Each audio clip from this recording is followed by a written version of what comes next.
Вот такой вот звук. Я думаю, слышно. Стучит гидрит.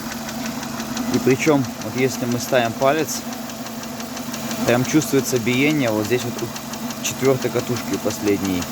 Прям вибрация. Вот здесь ее нету.